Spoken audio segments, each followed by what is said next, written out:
navbatdagi attestatsiya tushgan testni qaraymiz. Demak, bizlardan ikkita funksiya berilgan va bu funksiyalar bilan chegaralangan sohani oygir o'q atrofida aylantirishdan hosil bo'lgan jismning hajmini so'rayapti. Demak, bizlar kesish nuqtadan topib olishimiz kerak. Buning uchun ikkita funksiyani tenglaymiz. X kvadrat teng 6y. Bu yerdan y topsak x kvadrat taqsim 6. Ikkinchi funksiyani yozamiz. Y kvadrat teng 6x. Y joyga borib qo'yadigan bo'lsak, x kvadrat taqsim 6 ning kvadrati teng 6x. Buni yechadigan bo'lsak, x 4 taqsim 36 teng 6x. Xlar qisqaradi. X kubi teng 216. X teng 6. Demak, 6 nuqta va x teng 0 nuqtada kelasi kesishadi. Demak, kesishgan joyi mana bu yer. 6 ni borib qo'yadigan bo'lsak, y teng 36 taqsim 6. Demak, 6. Demak, unga mos nuqta ham y o'qida 6. Endi hajmni topadigan bo'lsak, v teng p integral.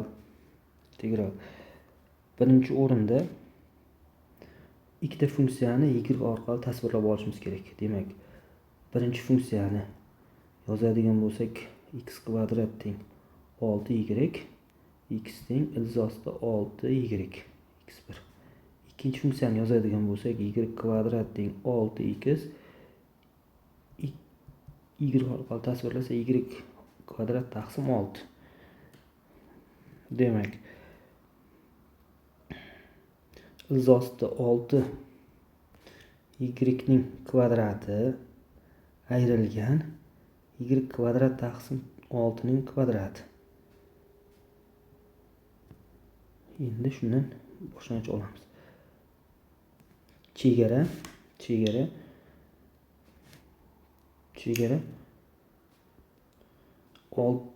dan 6 gacha.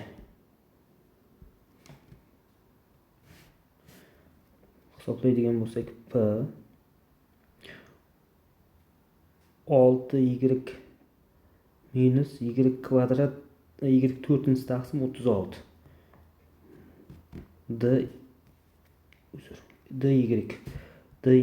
Endi buni hisoblaydigan bo'lsak, p integral olsak 6y kvadrat taqsim 2 minus y 5 taqsim 36 ko'paygan 5.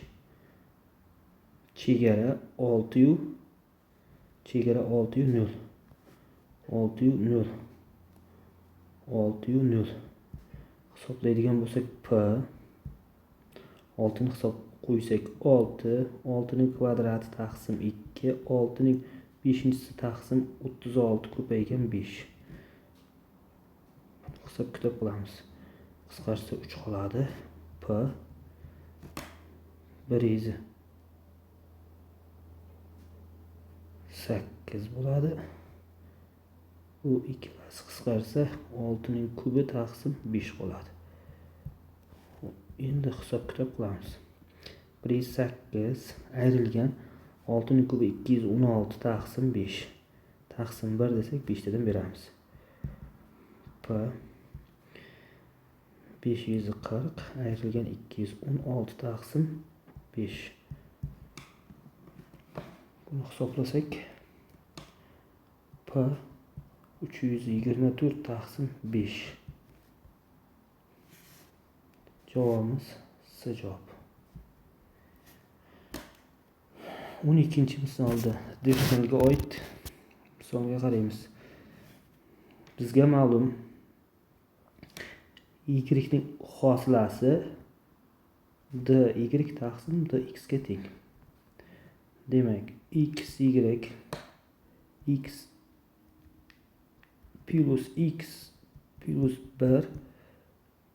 y hosilasining joyiga dy taqsim dx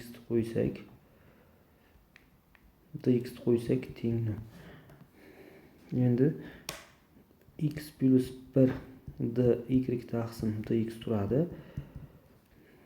Buni ikkinchi tarafga o'tkazsak minus x y. X larni bir taraf, y'lar bir taraf qilaman. dy taqsim y minus x taqsim x plus 1 dx. Bundan boshlang'ich oladigan bo'lsak, ln y minus hozir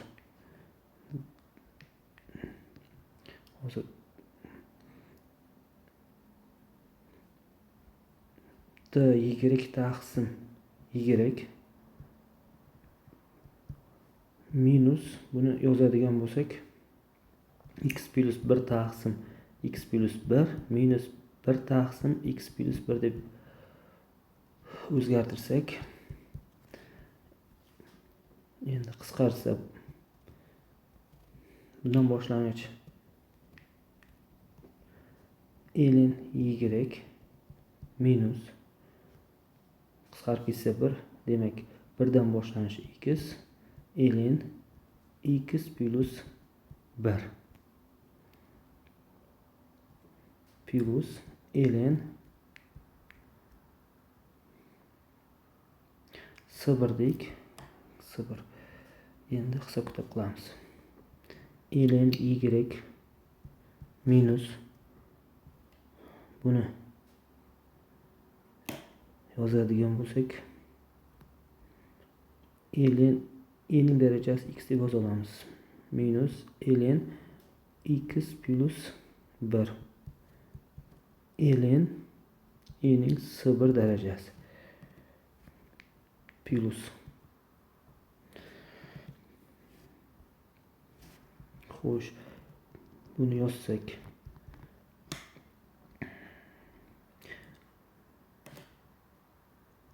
ln minus ta'sir qildirsak ln x plus 1 taqsim darajasida x ko'paygan ning s1 darajasi. Bizlar ning s1 darajasini s orqali ifodalasak, ya'ni belgilasak, ln y teng ln x plus 1 taqsim darajasida x ko'paygan s desak, lnlarni tashlab yuborsak bo'ladi. Y teng x plus 1 ko'paygan s taqsim darajasi x qoladi. Buni y teng s x plus 1 ning minus x'inchisi desak bo'ladi. Bu javob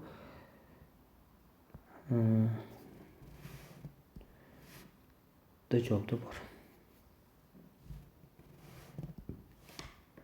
Endi 13-misolga qaraymiz.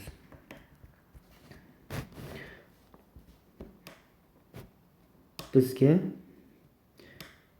ikkita funksiya berilgan. Demak, birinchi o'rinda qiladigan ishimiz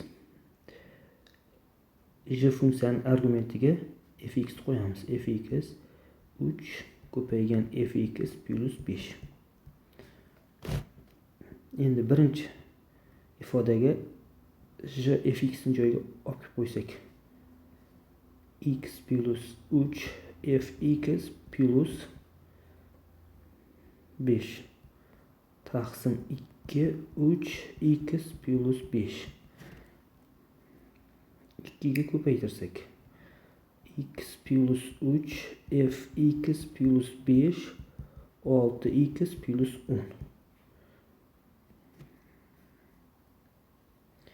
Xo'sh, 3fx 5x x ayrilsa 5 ni ham ayirish qilib o'tkazsak plus 10 dan 5 tersak 5. Endi 3 ga bo'lamiz. Yo'q, bizlarga 3f minus 2 ni so'rayapti. Endi shu joyiga qo'ysak ham bo'lar ekan. F minus 2 argument joyiga 2 ni qo'yamiz. 5 ko'paygan minus 2 plus 5. hisoblasak -10 -5. -5 degan javobga kelamiz. 4-misolda bizlarga y chiziq bu burchak berilgan. Bu yerda bizlarda ajoyib xossasi bor. Bu burchak unga qarama-qarshi bo'lgan burchaklar bu burchak bilan bu burchak yig'indisida teng bo'lishi kerak. Hisoblaydigan bo'lsak 25 plus 55 teng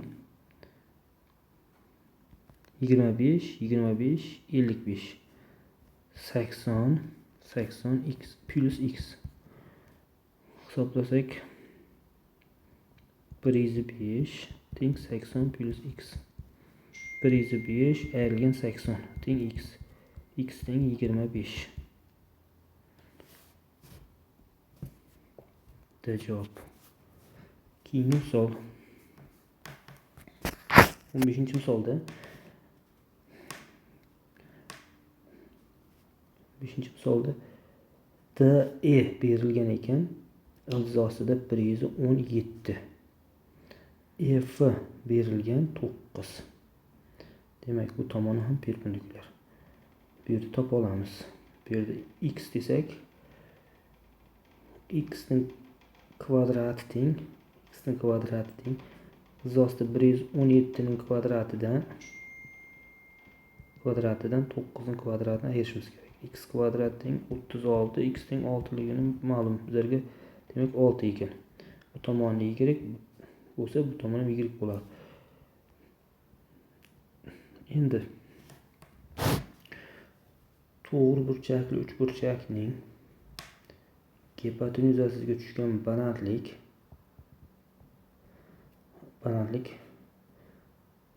h desak, balandlik ajratgan kesmalar, ya'ni katetlarning pressiyalari n bilan m desak, h ning kvadrati eng ko'paygan m ga teng edi. Shu xossaga ko'ra buni ham ifodalab olsak bo'ladi. Demak, AF y plus 9 ga teng, FC y ga teng. Ko'paygan y demak 6 ning kvadrati. Y plus 9 ko'paygan y teng 36. Buni ochib chiqib kvadrat tenglama qilib ishlasak ham bo'ladi. Sizlarga eng osoni son tanlab ko'rish. Y teng 3 tanlasak 3 ga 9 12, 12 kare 3 36. Demak y 3 ekan. Y 3ligini bildik. Endi bizdan ABC'da to'g'ri burchak yuzini so'rayapti. Biz bu to'g'ri burchakli uchburchakning yuzini topib 2 ga ko'paytirsak to'g'ri burchak yuzini topa olamiz. Demak, to'g'ri burchakli uchburchak yuzini topadigan bo'lsak 2y plus 9 taqsim 2 ko'paygan 6. Buni hisoblasak uchburchak yuzi 2 ko'paygan 3 plus 9 taqsim 2 ko'paygan 6. Qisqarsa 3 15 ko'paygan 3 45. Demak, S to'g'ri burchak yuzi 2 ta S uchburchak yuziga teng. 2 ko'paygan 45 90. Demak, javobimiz B. Keyingi misolda trapez rasmda ma'lumotlardan foydalanib ABC'da trapezning yuzini toping deyapti.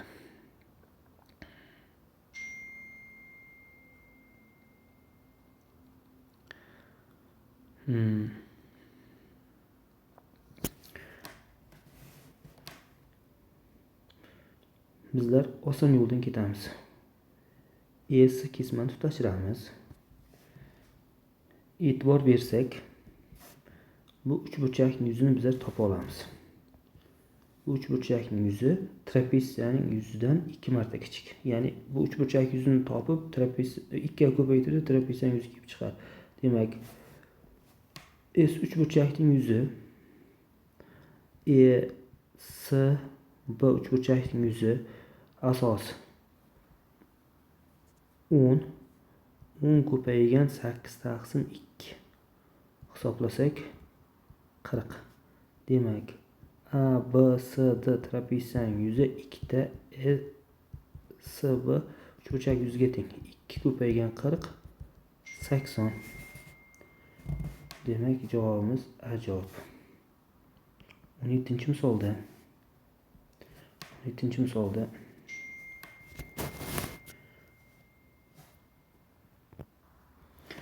17-misolda demak n ham birlik kesma, ya'ni uzunligi 1 ga teng, m ham birlik kesma, uzunligi 1 ga teng va ular orasidagi burchak, ikkita vektor orasidagi burchak 120 ma'lum. Demak, hozir birinchi qiladigan ishimiz ularning ko'paytmasi, skalar ko'paytmasini topib olishimiz o'rinli. Demak, n skalar ko'paytmasi, ularning uzunliklari ko'paytmasi va ular orasidagi burchakning kosinus alfasi ko'paytmasiga teng. Hisoblasak 1 ko'paygan 1 kosinus 120. Demak, minus 1 taqsim 2 degan natija. Endi ikki vektor orasidagi burchak kosinus phi teng bu vektor 2m vektor plus 4n vektor ko'paygan m vektor minus n vektor taqsim, endi har birining uzunligi 2m vektor plus 4n vektor ko'paygan m vektor minus n vektor. Buni hisoblaydigan bo'lsak qo'lstoch chiqamiz. 2m vektorning kvadrati ko'paytiramiz. Minus 2m vektor ko'paygan n vektor. Ko'paytirsak plus 4m vektor n vektor. Minus 4n vektorning kvadrati. Endi buni yoza olamiz. 2m vektor plus 4n vektorning kvadrat modul xossasiga ko'ra. M vektor minus n vektorning kvadrati.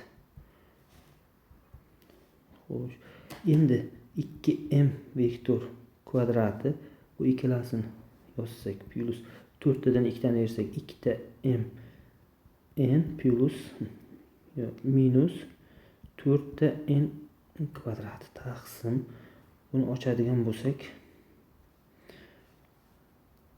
4m kvadrat plus 16m n plus 16n kvadrat ko'paygan m kvadrat minus 2mn plus n kvadrat teng. Buni hisoblaymiz. Demak, 2 ko'paygan m ning joyiga 1 ni qo'yamiz. Uzunligining joyiga plus 2 skalar ko'paytmasini minus 1 taqsim 2 minus 4 ko'paygan 1 ning kvadrati. Buni ham hisob kitob qilamiz.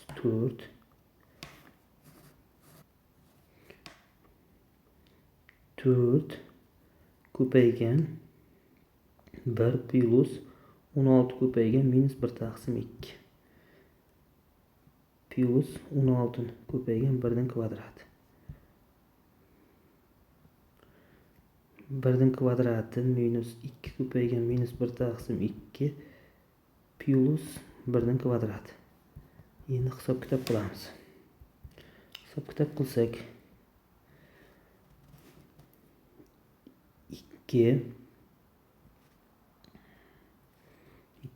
minus 1 minus 4 taqsim 4 minus 8 plus 16 ko'paygan, buni hisoblasak 1 plus 1 plus 1 minus 3 surat. Maxraj birinchi ildiz 12, ikkinchi ildiz 3. Minus 3 taqsim izost 36. Minus 3 taqsim 6 qisqarsa minus 1 taqsim 2. Kosinus phi teng minus 1 taqsim 2 teng. Demak bu 120 gradus. 120 gradus B javob.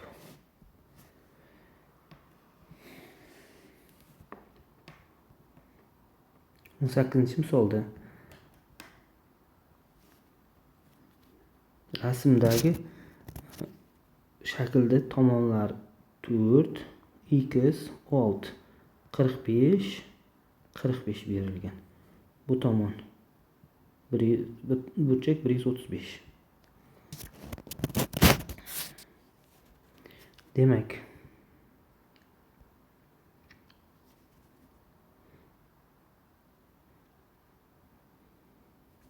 bu tomonda bu burchak alfa.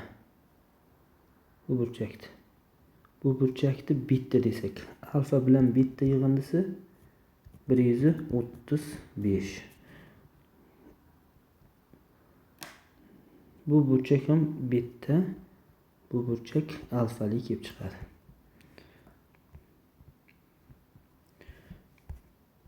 Demak, bu uch burchakka sinuslar teoremasini qo'llasak,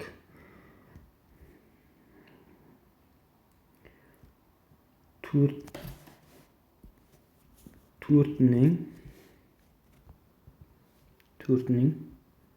sinus alfaga nisbati 6ning sinus bettaga nisbati.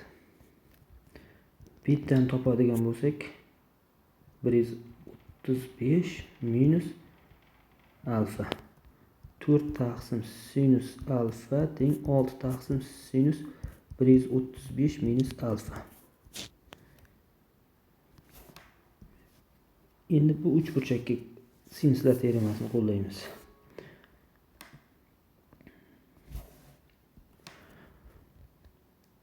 Olti taqsim sinus alfa x taqsim sinus beta. 6 taqsim sinus alfa teng x betani joyiga sinus 135 minus alfani olib qo'ysak. Endi sinuslar bir taraf, sonlarni bir taraf qilsak, 6 taqsim x sinus alfa taqsim sinus 135 minus alfa.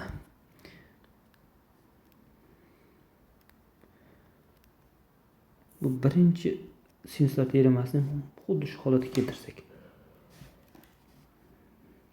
4 taqsim sinus alfa teng 6 taqsim sinus 135 minus alfa edi.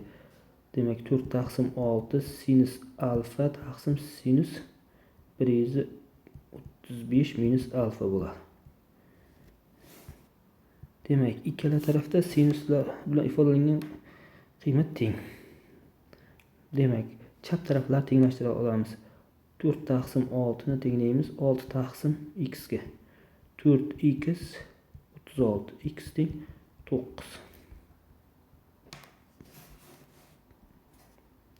Javob.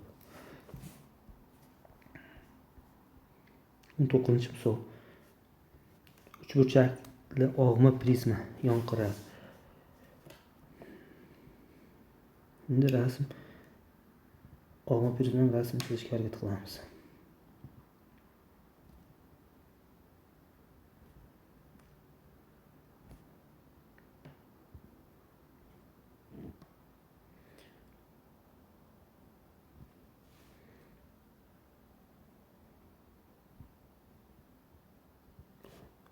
Tomonlargacha bo'lgan masofa 18, 15, 6,5. Qiralar L. Demak, yon sirti S yon sirti perimetr ko'paygan L ga teng. S yon sirtimiz qiymati 240 perimetr, ya'ni kesimning perimetri. Kesim perimetri 18 plus 6,5 18,5 ekan. 18,5 uzr. 18,5 6,5 15 ko'paygan L. 240 40 ko'paygan L'ni topsak 6. L'imiz 6 ga teng. Endi og'ma prizmaning hajmi kesim yuzi bilan qirrasi ko'paytmasi teng. Biz kesim yuzini topishimiz kerak. Kesim yuzi 6,5 15 18,5. Demak, yarim perimetri 40 taqsim 2 20. Geron qo'llasak, geron kesim yuzini geron orqali topadigan bo'lsak 20 ko'paygan 13,5 ko'paygan 5 ko'paygan 1,5.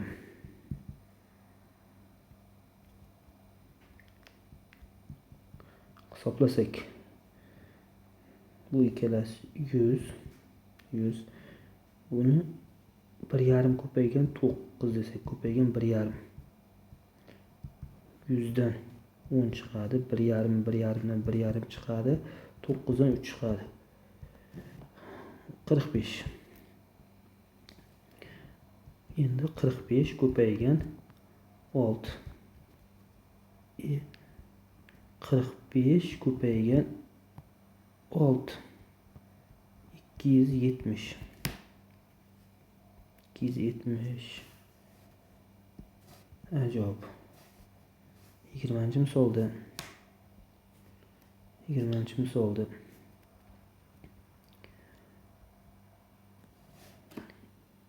demak, ikkita funksiya berilyapti. Demak, fx so'rayapti. Bizlar bu xossa deymizmi, ifodani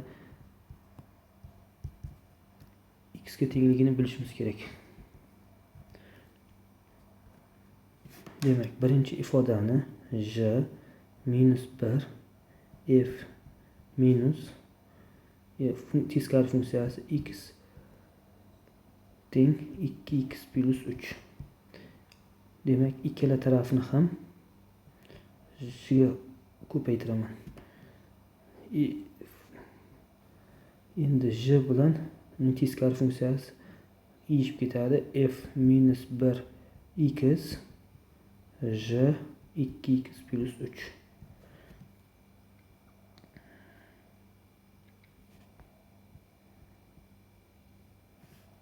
Endi j x funksiyamiz berilgan ekan. 7x plus 6. Argumentin joyiga 2x plus 3 ni qo'yishga harakat qilamiz. 2x plus 3 plus 6. 14x plus 21 plus 6. 14x plus 27.